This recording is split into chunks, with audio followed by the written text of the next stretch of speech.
शंकरपल्ली नाम के गांव में वीरू नाम का एक आदमी रहता था। उसके बीवी और बच्चे थे। वीरू एक चिल्लर चोर था। जेब काटना, औरतों को गले से गहने खींचना, ऐसे चोरियां करता रहता था। वो एक शराबी भी था। अगर नहीं पिया तो उसका हाथ कांपते थे। चाय ग्लास भी ठीक से नहीं पकड़ पाकर नीचे गिराता था। मगर एक बार शराब पी लिया तो उस आदमी को कहीं पर भी नहीं मिलने वाला शक्ति और एकाग्रता एक ही बार बढ़ जाते थे। हाथ कांपना बिल्कुल बंद हो जाते थे। सड़क पर खड़े होकर लोगों को देखते हुए किसके जेब में बड़ा पर्स है ये आसानी से पहचान लेता था और वैसे ही उनके पर्स चुराता था। उनके घर में घर वालों को वो क्या काम करता है कुछ भी पता नहीं था। कुछ कंपनी में काम कर रहा है कहकर झूठ कहता था।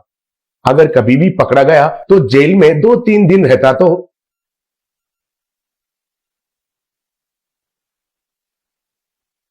घर वापस आकर ऑफिस के काम पर कैंप गया है कहकर झूठ कहता था। एक दिन वीरू की बीवी बच्चों को स्कूल से वापस ला रही थी तो वीरू भागते हुए दिखाई दिया। उसके पीछे कुछ लोग चोर चोर कहकर चिल्लाते हुए पीछे कर रहे थे। वो देखकर वे लोग आश्चर्य हो गए थे। तभी उन लोगों ने वीरू को पकड़कर उसको अच्छे से मार के उसने चुराया हुआ हार को लेकर एक औरत को देकर एक आदमी, थू ये भी जिंदगी है, तुम एक इंसान भी हो, चोरी करने के लिए शर्म नहीं है क्या तुमको, कहा। तब वो औरत, मेरे गले से हार को चुराकर तुम्हारे घर में बीवी को देने के लिए सोच रहे हो? तुम जैसे को इस दुनिया में रहना ही गलत है। तुम जैसे चोर के साथ जो जीवन बिता रही है उसको मारना चाहिए चप्पल से। पहले इसको पुलिस के हवाले कीजिए, बोली। वो सुनकर बीवी और बच्चे बहुत दुखी हुए। तभी वीरू ने सबको धक्का देकर उधर से भाग गया।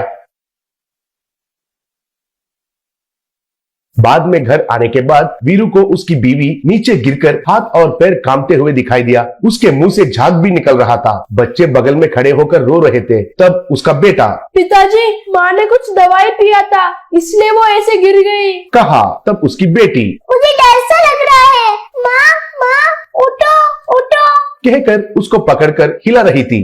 फिर डर के मारे वीरू ने उसे तुरंत अस्पताल लेकर गया। बाद में डॉक्टर ने उसका बीवी का इलाज किया। बाद में उसकी हाथ में एक चिट्ठी मिला। वो लेकर डॉक्टर पढ़ रहा था। वीरू को कुछ भी समझ में नहीं आकर देख रहा था। फिर डॉक्टर ने उसे पकड़कर वीरू को एक मार के, ये चिट्ठी क्या है पता है? तुम्हारी बीवी का लिखा हुआ सुसाइड लेटर है। मैंने इलाज कर दिया इसलिए वो बच गई है। अगर वो मर गई होती तो पुलिस तुमको अंदर कर देते थे। छी कैसे इंसान हो तुम चोरी करते हो कहकर बेचारी तुम्हारी बीवी को पता नहीं था। आज तुमको चोरी करते हुए पकड़े गए हुए देखकर वो सह नहीं पाकर ऐसे खुदकुशी करने की कोशिश की। अगर वो मर जाती तो बच्चों का क्या हालत होता था, सोचा है क्या? आज से अच्छा इंसान जैसा बदलकर गांव में अच्छा नाम कमाओ, कहा। ये सुनकर उसका होश उड़ गए और मन बदल गया। घर आने के बाद वीरू ने बीवी और बच्चों का कसम खाकर चोरियां करना, शराब पीना छोड़ देगा, कहा। फिर वैसे ही वो चोरी करना और शराब पीना बंद करके एक ऑटो को किराए पर लेकर उसको चलाकर जीवन गुजारने लगा। उसमें आया हुआ बदलाव को देखकर बीवी और बच्चे बहुत खुश हुए। एक दिन वीरू उसके परिवार के साथ एक मॉल में गया।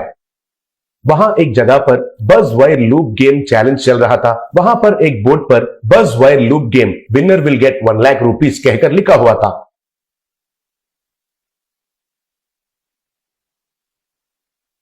वहां पर यह गेम था कि एक टेढ़ा मेढ़ा रखा हुआ पाइपलाइन को लगे बिना एक रिंग को एक कोने से लेकर दूसरा कोने तक लेकर जाना था। अगर वो रिंग उस पाइप को टच हुआ तो रेड लाइट जल के अलार्म बजेगा। उधर एक युवक, आइए बाबू आइए, बस वायर लूप गेम में हिस्सा लीजिए, 1 लाख रुपए जीतिए, एंट्री फीस केवल 1000 रुपए ही है, अगर हार जाएंगे तो आपका 1000 गया समझिए, कहकर चिल्ला रहा था। तब कुछ लोग 1000 रुपए देकर उसमें भाग ले रहे थे, लेकिन वो रिंग पाइपलाइन को टच होने की वजह से सब लोग हार रहे थे।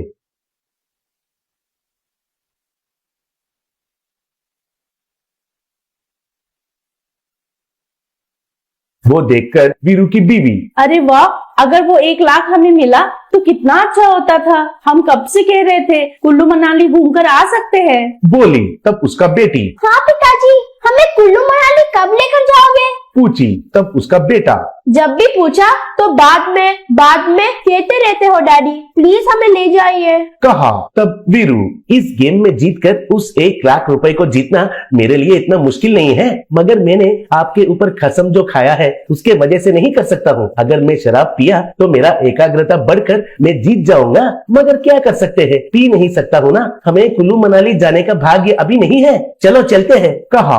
तब उसकी बीवी, आप जो कह रहे हो वो सच है, वो आप जीत सकते हो, फिर तो इस बार आप उस कसम को तोड़कर ये जीतिए। आप क्या करोगे कीजिए, हमको उस 1 लाख से कुल्लू मनाली जाना है। बोली। तब वीरू, ठीक है आप लोग इधर ही रुकिए, मैं अभी आता हूँ, कहकर चला गया।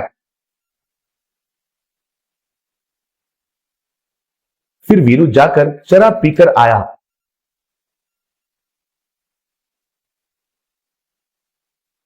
पीने के वजह से उसका एकाग्रता बढ़कर धीरे धीरे से आसानी से उस रिंग को पाइपलाइन को लगे बिना उस कोने से लेकर इस कोने तक लेकर आया।